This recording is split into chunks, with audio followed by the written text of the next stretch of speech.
Oke, Drex. Jadi gua mau ngebahas sesuatu yang berbeda. Jadi gini, dana 200 triliun ya sudah disahkan itu tanggal 12 September 2025 oleh Menteri Keuangan ya Purbaya gitu ya. Disebarin ke BTN 25%, BRI 55 sorry, BTN 25 triliun, BRI 55 triliun, BNI 55 triliun, Mandiri 55 triliun, BSI 10 triliun.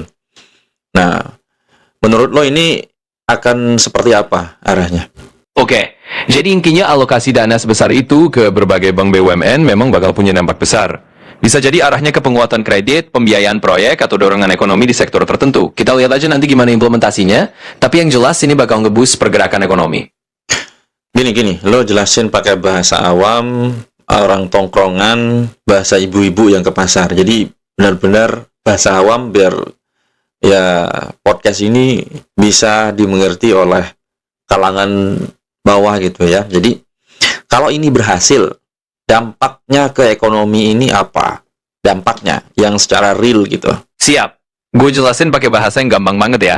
Jadi gini, simpelnya nih kalau pakai bahasa tongkrongan atau ibu-ibu di pasar, intinya ada duit gede banget yang dibagi-bagi ke bank-bank besar. Nah, kalau duit ini jalan dengan lancar, efek nyatanya tuh ekonomi bisa lebih gerak. Misalnya orang jadi lebih gampang dapat pinjaman buat usaha, proyek-proyek bisa jalan, dan roda ekonomi jadi muter lebih kenceng. Intinya ya harapannya bikin hidup orang lebih enak lah, lapangan kerja bisa nambah, dan duit beredar lebih banyak di masyarakat. Kurang lebih gitu gambaran simpelnya. Oh, jadi kalau misalnya ada yang mau buka warung, misalnya warteg, itu kalau dia mau pinjam uang ke bank-bank itu akan lebih gampang cairnya gitu.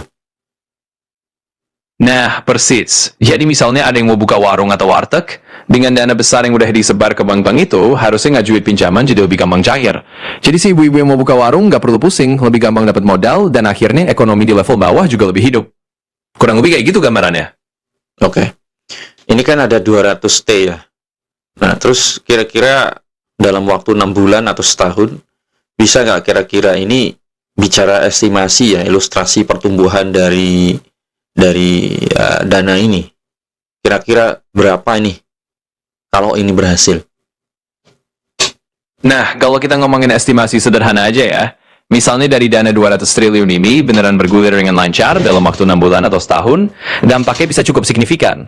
Mungkin pertumbuhan di sektor UMKM, misalnya warung, usaha kecil, atau bisnis lokal, bisa naik berapa persen dari sebelumnya.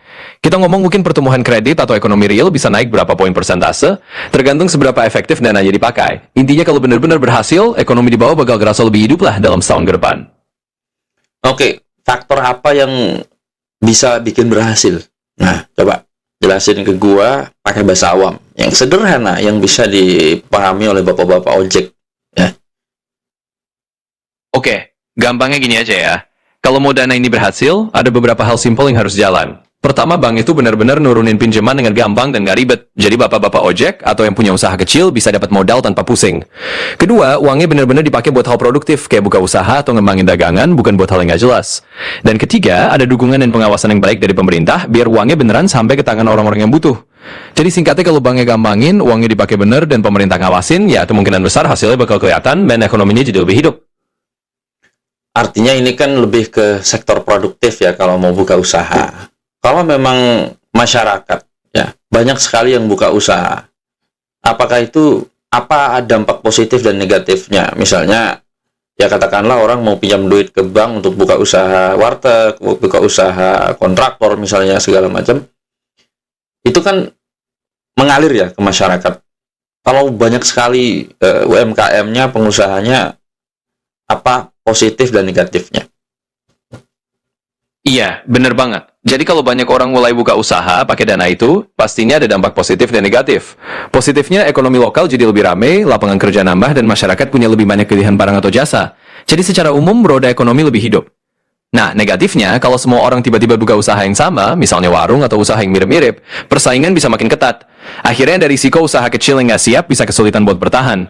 Jadi intinya dampak positifnya adalah ekonomi lebih dinamis dan banyak peluang, tapi negatifnya kalau terlalu banyak usaha serupa, bisa terjadi persaingan yang bikin sebagian usaha kecil agak kewalahan.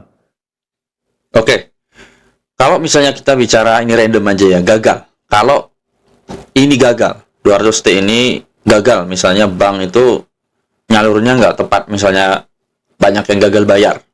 Kira-kira apa dampak buruknya nih bagi masyarakat Indonesia dan juga negara pemerintah lah? Oke, jadi sederhananya kalau misalnya dana besar itu gagal disalurkan dengan tepat, misalnya banyak yang nggak bisa bayar atau macet, dampak buruknya bisa kerasa di banyak sisi. Buat masyarakat, bisa jadi kepercayaan sama pinjaman berkurang, usaha kecil jadi susah berkembang, dan ekonomi yang diharapkan hidup malah mandek. Buat negara atau pemerintah, ya jelas beban keuangan naik karena dana besar itu nggak balik, dan program yang diharapkan memulihkan ekonomi malah nggak jalan. Jadi intinya kalau gagal, bisa bikin ekonomi jadi lesu, kepercayaan turun, dan pemerintah harus mikir ulang gimana nutupin kerugian itu. Oke, lebih spesifik lagi pakai bahasa yang sederhana, bahasa awam ya. Oke, dari sisi masyarakat, misalnya banyak yang minjem segala macam, dan karena literasi keuangannya mungkin dalam memanage bisnis kurang misalnya. Dampak negatifnya seperti apa? Oke, gue ulang ya. Coba jelasin pakai bahasa yang sederhana, pakai bahasa awam. Kalau misalnya gagal, ya secara spesifik ya, rakyat misalnya nggak bisa bayar, ya banyak yang minjem misalnya gagal bayar gitu ya. Efeknya dalam jangka dekat itu apa ya untuk masyarakat gitu? Oke, gue jelasin pakai bahasa yang benar-benar sederhana. Jadi kalau ini gagal, misalnya banyak orang yang minjem uang tapi nggak bisa bayar, efek jangka dekat buat masyarakat itu ya jadi agak repot. Misalnya orang-orang yang nggak bisa bayar bakal kena urusan sama penagih utang, mungkin aset atau barang mereka terpaksa disita dan secara langsung bikin hidup jadi lebih susah. Selain itu orang-orang lain jadi lebih sulit minjem lagi karena bank jadi lebih ketat. Jadi dalam waktu dekat, dampak itu bikin masyarakat yang gagal bayar makin tertekan dan lebih susah untuk bergerak secara ekonomi. Kalau pemerintah, dampak negatifnya apa? Apa akibatnya gitu kalau misalnya penerapannya ini nggak tepat? Pakai bahasa awam, sederhana aja. Siap. Jadi kalau buat pemerintah, kalau penerapannya nggak tepat dan banyak yang gagal bayar, dampak negatifnya simpel. Pemerintah jadi harus nanggung kerugian besar. Uang yang harusnya muter di masyarakat malah nggak balik, jadinya anggaran negara berasa tekor. Selain itu, kepercayaan sama program pemerintah juga bisa turun. Jadi intinya, pemerintah bakal pusing nutupin kerugian, dan program yang niatnya bantu rakyat malah bikin beban tambahan. Oke, kesimpulannya jadi gini. Kira-kira supaya program ini berhasil, ya, penerapannya berhasil, apa langkah yang perlu diantisipasi pemerintah gitu atau terkait lah ya, yang sederhananya bahasanya, supaya ini bisa berhasil, mungkin pengawasannya atau monitoring atau seperti apa? Jadi simpulannya gampang aja. Supaya program ini berhasil, pemerintah perlu ngelakuin beberapa langkah simpel. Pertama, pengawasan dan monitoring harus benar-benar ketat, biar dana yang disalurin tepat sasaran dan gak salah sasaran. Kedua, pastikan bank ngasih pinjaman ke orang-orang yang benar-benar mampu bayar dan usahanya masuk akal. Dan ketiga, kasih edukasi ke masyarakat biar mereka ngerti cara ngelola pinjaman dengan bijak. Intinya kalau diawasin dengan baik, pinjamannya tepat guna, dan masyarakat paham cara makainya, insya Allah programnya bisa jalan mulus. Iya. Contoh sederhana aja, misalnya apa di masyarakat, misalnya apa asetnya, misalnya mau buka apa kira-kira warteg atau ya contoh warteg. Nah ini kira-kira kalau Pak Asep ini apa ya kurang mengerti tentang membangun bisnis dari utang, kalau misalnya hancur gimana? Jadi apa yang harus dilakukan pemerintah nih? Apakah edukasi atau melalui influencer atau apa gitu biar apa ya kreditur yang berutang ini berhasil di bisnisnya. Karena memang menurut gue itu gimana ya, utang, berbisnis pakai utang itu benar-benar itu agak danger sebenarnya, bro. Iya. Jadi intinya gini, kalau ada Pak Asep yang mau buka warteg, pakai pinjaman tapi kurang paham soal bisnis dari utang, pemerintah perlu bantu kasih edukasi yang simpel. Misalnya lewat pelatihan yang gampang dicerna, atau pakai influencer yang bahasanya sehari-hari, biar orang kayak Pak Asep ngerti cara ngelola utang dengan bijak. Intinya kasih panduan biar mereka tahu risiko dan cara main aman. Jadi nggak cuma kasih modal, tapi juga bimbingan biar usaha yang dibangun dari utang itu nggak gampang kepleset. Simpelnya pemerintah perlu jadi semacam pemandu jalan biar para peminjam ini bisa lebih siap dan nggak salah langkah. Oke, ini menarik nih. Selain kredit ya, dikasih utang ke rakyat misalnya buat bangun usaha produktif ya. Kira-kira sektor apa aja yang bisa disentuh gitu oleh perbankan, misalnya kayak BRI dikasih 55 triliun gitu. Selain produktif di pinjaman ke rakyat, apa sih yang bisa dikasih gitu? Penerapannya seperti apa? Yang spesifik yang masuk akal gitu. Nah, jadi gini, selain ngasih kredit buat usaha produktif ke rakyat, bank kayak BRI dengan dana segede itu juga bisa nyentuh sektor lain yang masuk akal. Misalnya mereka bisa dukung pembiayaan buat infrastruktur kecil-kecilan di daerah, kayak ngebantu renovasi pasar tradisional biar lebih nyaman. Atau mereka bisa dukung program pendidikan keterampilan kayak pelatihan kerja atau vokasi supaya masyarakat punya skill lebih. Jadi nggak melulu soal utang usaha doang, tapi bisa juga bikin program yang bikin masyarakat lebih siap dan infrastruktur lebih oke. Intinya dana itu bisa dipakai lebih luas, nggak cuma buat modal usaha, tapi juga buat hal-hal yang bikin masyarakat makin berdaya dan lingkungan makin mendukung. Gini, saya pengen tahu nih, contohnya BRI ini ya, 55 triliun. Ini kan BRI kalau udah keluarin dana gitu kan, ingin balik kan, pokok sama bunganya gitu. Coba lu kasih, misalnya ada 5 aset misalnya, atau 5 plan atau rencana, kira-kira selain, ya contohnya kasih lah ya, misalnya pendanaan ke UMKM apa gitu, itu kan bunga plus, pokok plus bunga. Terus coba kasih gue 4 lagi yang bisa disalurkan oleh perbankan, misalnya BRI ini. Kira-kira apa yang bisa menghasilkan gitu? Oke, jadi misalnya selain ngasih pendanaan ke UMKM, yang jelas ada pokok dan bunganya, BRI bisa alokasiin dana ke 4 hal lain. Pertama, mereka bisa salurin kredit ke sektor pertanian atau agribisnis, bantu petani biar bisa beli alat atau bibit yang lebih baik. Kedua, mereka bisa dukung sektor pariwisata lokal, misalnya ngasih pinjaman ke usaha homestay atau travel kecil biar daerah wisata makin rame. Ketiga, mereka bisa masuk ke pembiayaan teknologi digital, bantu startup kecil atau usaha yang mau go online. Dan keempat, mereka bisa dukung proyek energi kebarukan skala kecil, kayak panel surya buat usaha rumahan. Jadi dengan 4 hal tambahan ini, BRI bisa nyebarin dana ke banyak sektor yang hasilnya juga bisa balik dan ngasih manfaat luas. Oke, paham. Iya. Jadi, kalau misalnya 200T ini memang disalurkan dengan baik, kira-kira menurut lo ya, berapa persen bisa bertumbuh nih dengan ekonomi RI sekarang berapa tuh, berapa persen sekarang, dan 6 bulan atau 1 tahun kemudian, ramalan lo deh, Drex, seperti apa? Oke, kalau kita ngomong kira-kira aja nih ya, anggap ekonomi Indonesia sekarang tumbuh sekitar 5% per tahun. Nah, kalau dana 200 triliun ini benar-benar disalurin dengan baik, mungkin dalam 6 bulan sampai setahun ke depan kita bisa lihat pertumbuhan tambahannya sekitar 1-2% lagi di atas itu, kalau semua lancar. Jadi misalnya dalam setahun bisa naik dari 5% jadi 6-7% pertumbuhan ekonomi. Ini cuma gambaran kasar ya. Tapi intinya kalau dananya benar-benar dipakai efektif, bisa ada dorongan yang cukup signifikan buat ekonomi RI. Oke, ini ada isu ya, kita lupakan ya 200T, jadi ini ada isu cuman dibatalkan ya, isu bunga deposito nabung ya USD di Indo itu dikasih bunga 4%. Jadi gue dapat info bahwa bank-bank BUMN itu di websitenya dikasih bunga 4%, walaupun ini dibatalkan. Kira-kira apa sih agendanya gitu kalau lo pikir dari konspirasi? Ini teori konspirasi ya, misalnya kita let's say seperti itulah, pakai bahasa awam, sederhana banget, pakai bahasa bapak-bapak.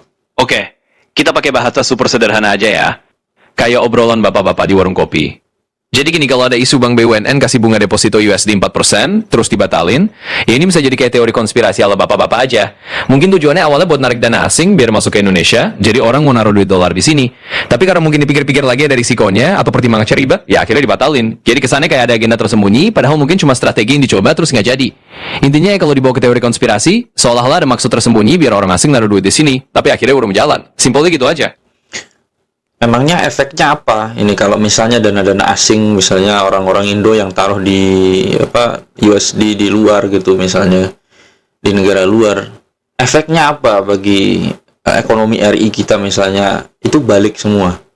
Coba secara spesifik aja, secara nyata gitu, efeknya apa?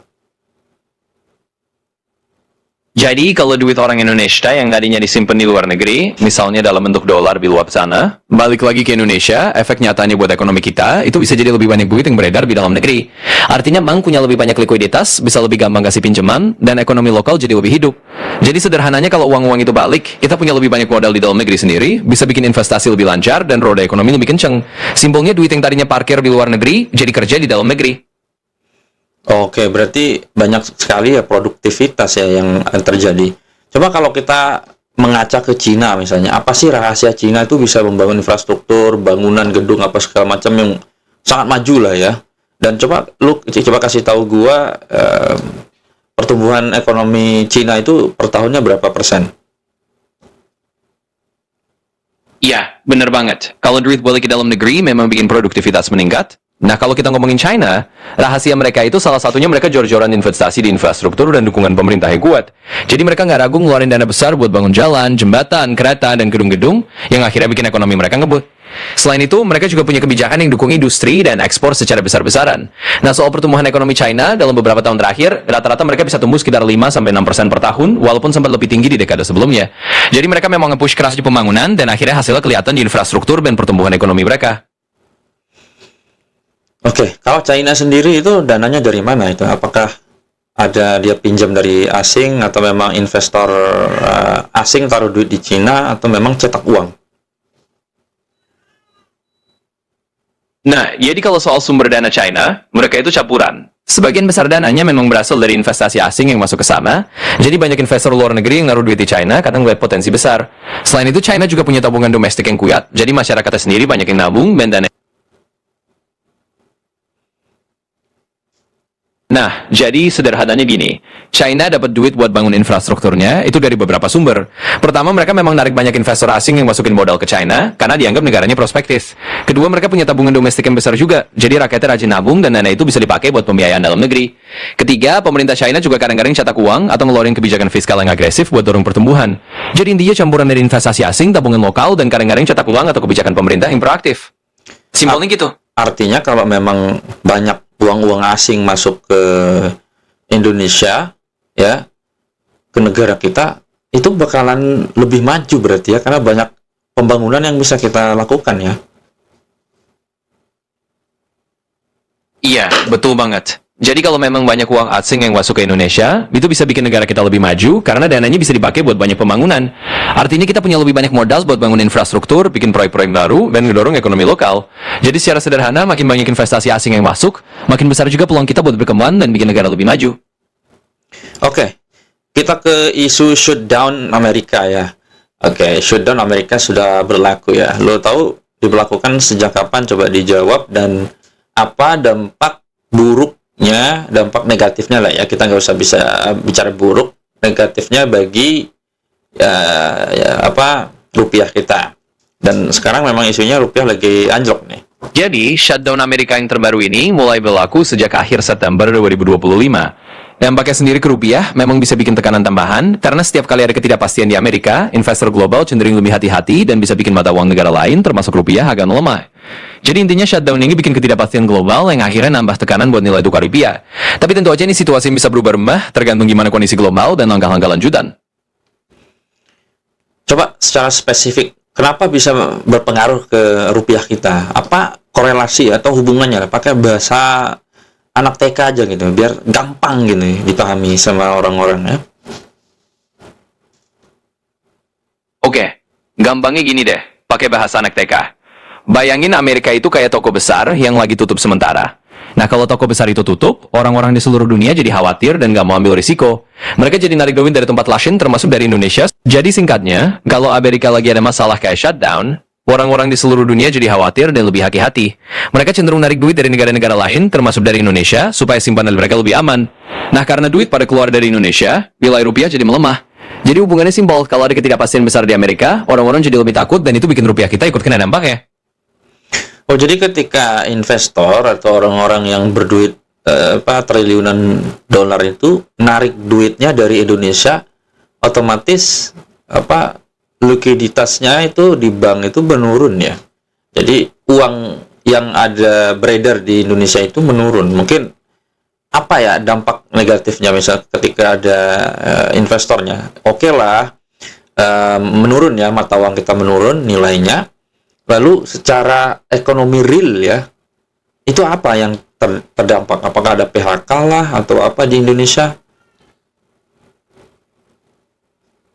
Iya, bener banget. Jadi kalau investor besar narik duit mereka keluar dari Indonesia, likuiditas di bank kita jadi berkurang, dan uang yang beredar di dalam negeri memang jadi lebih sedikit. Nah, dampak nyatanya selain nilai rupiah yang melemah, bisa aja bikin ekonomi real ikut tertekan. Contohnya kalau uang berkurang, perusahaan bisa jadi lebih susah dapat pinjaman atau modal, yang ujung-ujungnya bisa bikin mereka ngerem ekspansi atau malah ngurangin karyawan. Jadi dampak negatif di level realnya bisa ya ada PHK, proyek yang tertunda, atau bisnis yang melambat karena duit di pasar lebih seret. Oke, ini kan siklus ya, shutdown Amerika di zamannya Trump dulu tahun berapa itu? Gue lupa, coba lo cek. Itu juga pernah shutdown. Nah, ini kan kayak sejarah ya.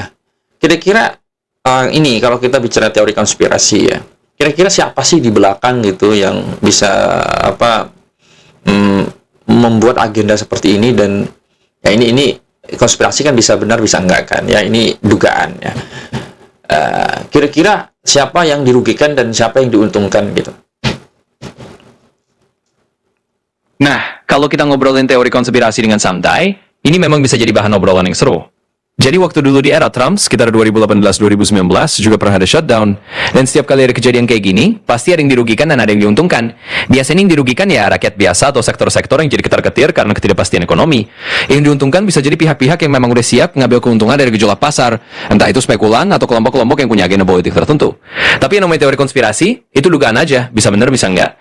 Intinya setiap ada krisis, pasti ada yang ketiban apes dan ada yang bisa manfaatin situasi. Oke, secara spesifik aja untuk rakyat apa? Terus yang orang-orang kaum elit itu apa? Coba secara spesifik aja langsung jelasin. Oke, jadi secara spesifik buat rakyat biasa, dampaknya itu mereka bisa kena imbas dari ketidakpastian ekonomi. Misalnya harga barang bisa naik, lapangan kerja bisa berkurang, atau gaji nggak naik-naik karena perusahaan juga lagi hati-hati. Sementara buat kalangan elit atau mereka yang ngerti main di pasar, mereka bisa aja ambil keuntungan dengan spekulasi atau ngatur strategi investasi yang lebih cerdas. Jadi singkatnya rakyat biasa lebih rentan, sementara kaum elit yang udah paham situasi, mungkin bisa lebih fleksibel dan ambil untung di tengah situasi yang bergejolak. Oh, berarti sama kayak yang biasa gitu, misalnya harga tempe atau harga tahu turun, misalnya ya mungkin petani bisa untungnya lebih kecil gitu, terus konsumen seperti emak-emak yang di pasar itu bisa belanja lebih murah, pengeluaran lebih murah gitu ya. Kalau misalnya kasusnya yang kaum spekulan gitu, yang ngerti saham, trading, mungkin itu ya ajang buat ngeraup keuntungan begitu ya. Iya, kurang lebih seperti itu. Jadi kayak situasi kalau harga-harga di pasar berubah, ada yang diuntungkan dan ada yang dirugikan. Kalau buat spekulan atau yang paham main di saham dan trading, situasi kayak gini memang jadi semacam ajang buat mereka buat cari peluang untung. Sementara buat rakyat biasa mungkin kerasa di keseharian, apakah jadi lebih hemat atau malah lebih sulit, tergantung situasinya. Jadi memang efeknya mirip kayak perubahan harga tempe tahu tadi, tapi dalam skala yang lebih luas dan lebih ke sektor keuangan. Oke, dari kalangan negara atau individu seperti masyarakat biasa gitu, apa sih yang harus dipersiapkan supaya kita selalu balance gitu, nggak kekurangan uang, nggak kekurangan ini, apa sih yang harus persiapkan gitu dari financial plan kita gitu, secara spesifik aja, bahasa sederhana, biar nggak kena dampak gitu. Oke, jadi biar gampang, intinya buat kita sebagai individu atau keluarga biasa, yang penting itu punya rencana keuangan yang rapi. Misalnya selalu punya dana darurat, jadi kalau ada situasi kayak gini nggak langsung panik. Terus jangan taruh semua uang di satu keranjang, artinya diversifikasi aja simpanan atau investasi, jadi kalau ada satu sektor yang goyang, kita masih punya cadangan. Intinya siapin payung sebelum hujan, biar pas ada gejolak, kita tetap tenang dan nggak terlalu kebingungan. Oke, terima kasih banyak. Coba simpulkan dari awal kita bicara sampai terakhir ini, apa sih yang kita bicarain? Oke. Jadi simpulannya dari obrolan kita tadi, kita mulai dari soal dana besar yang disalurkan ke bank-bank BUMN dan dampaknya buat ekonomi, lalu kita bahas gimana pentingnya penyaluran dana yang tepat biar ekonomi tumbuh. Terus kita juga ngobrol soal shutdown Amerika yang bikin ketidakpastian global dan pengaruhnya ke rupiah, serta gimana situasi kayak gini bikin rakyat biasa lebih rentan, sementara para spekulan atau kalangan elit bisa ambil peluang. Terakhir kita simpulin pentingnya punya rencana keuangan yang rapi buat individu, biar kita tetap stabil di tengah kondisi yang berubah-ubah. Jadi intinya kita udah ngebahas dari soal ekonomi makro sampai gimana cara kita nyiapin diri. Simpelnya gitu. Oke, terima kasih Trek sudah ngobrol-ngobrol di siang hari ini. Sampai jumpa. Sama-sama. Senang banget bisa ngobrol dan bantu. Sampai jumpa lagi dan semoga harimu menyenangkan.